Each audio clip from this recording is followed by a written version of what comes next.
It was 2003 when Clara Harris was convicted for running over and killing her husband David in the parking lot of a Nassau Bay Hilton. She did it in a fit of rage after seeing him with a girlfriend he was supposed to have stopped seeing. She has now done her time, been released from parole. Now 20 years after her conviction, the Clara Harris story is the topic of this week's Evidence Room on KPRC 2 Plus live stream. This is a fascinating thing that we do here at the station. KPRC 2 investigates. Amy Davis focusing on this story. You actually spoke with Ms. Harris. How was that? I did. It was very interesting. I mean, so I was assigned to do the Evidence Room.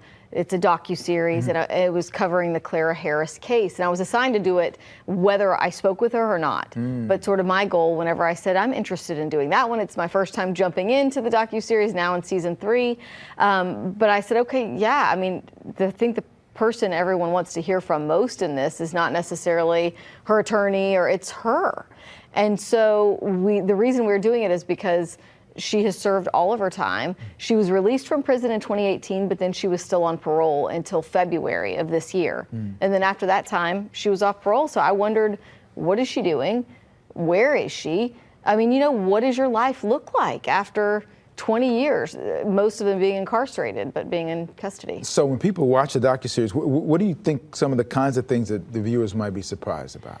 So I think that they'll just be surprised in hearing some of the details. I followed the story, not as a reporter because I wasn't here in Houston yet, but just followed it in the news. And so I thought I knew all the details, and then sitting down and talking with her, I mean, sort of some of the things that she shared with me were things that she wanted people to know that she didn't think ever really came out in the media. And I will say that, you know, my goal was to get her on camera for an on-camera interview, and she considered it, but she in the end did not talk to me on camera. But I sat with her at her dining room table for about an hour, maybe a little more than an hour. Right. And we never said that anything we discussed was off the record, and I've followed up with her, and we text message, and I've called her. She said, you know, if it were just me, if I only had to worry about myself, then yes, I would come on and talk to you. She was like, I have 2 children, 2 twin boys who are now 25 years old, and she has a very good relationship with them. And she's like, okay, so, you know, what's the benefit of me going on camera and sort of bringing all this up again? As a mother, you can understand somebody putting their children first at this point, after what she's gone through at this point in time. So what are some of the angles that you'll be revealing about her story? You talked about that, some of that. We did. We talked about some of that. We talked about some of the things that I didn't realize. You know, the whole story was, she found out from this private investigator that she had hired to follow her husband. She found out that he was at this hotel with a mistress, and she drives over there, and that's when this whole thing happened, where she hit him, ran over him with her vehicle.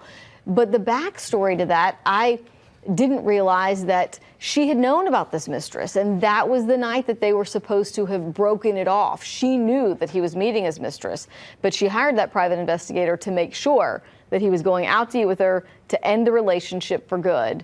And of course, we know that's not what happened that night. So, I've talked to you a little bit off screen about this too. It is fascinating. It really is fascinating, all the things that get into it. At any time during your conversation, did she ever talk about any remorse she might have had about what happened? I felt like I could see, we didn't talk specifically about remorse. I felt like I could see it on her face. I mean, all those lost years. I mean, I think as one reason that I was intrigued with the case is, she's a mother. I mean, she's 65 years old now, and she missed, her twin boys were 4 years old when this happened. So she missed almost all of their life. Of course, they kept in touch while she was in prison, but that's not the same as raising your children. And so one thing that I did ask her is, you know, a lot of people, and it was no secret that her defense team was looking for a jury that was made up of women who could sympathize with her, who could understand how something like this could happen, you know, in the heat of the moment and, you know, in passion.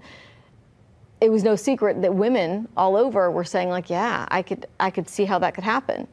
And I asked her about that, and she sort of seemed bewildered and said, you know, I never asked to be this woman that people thought, oh yeah, you go. And she told this really interesting story about how when she was in prison, when one of the higher ranking guards took her out of her cell and around a corner, she said, where they weren't on camera, and said, I just want you to know that I understand why you did what you did. And it's something like kudos or congratulate you. And she said, I was stunned that somebody would say congratulations for what actually had happened. She said, I wasn't looking for that. It was fascinating when it happened. I was on the anchor desk when it happened during that time, followed it very closely. I want to make sure that you make Wednesday night appointment TV on KPRC2, the evidence room, Wednesday night at 6:30 on KPRC2 Plus. This is going to be the Clara Harris story on this week's segment. Great series of programs that we have on our station here. Hopefully you'll be able to do that. And Amy is responsible for this week's offering. Thank you, Amy. Thank you. Appreciate it. Look forward to seeing you on the live stream and other places, of course, around it. Thanks. Okay.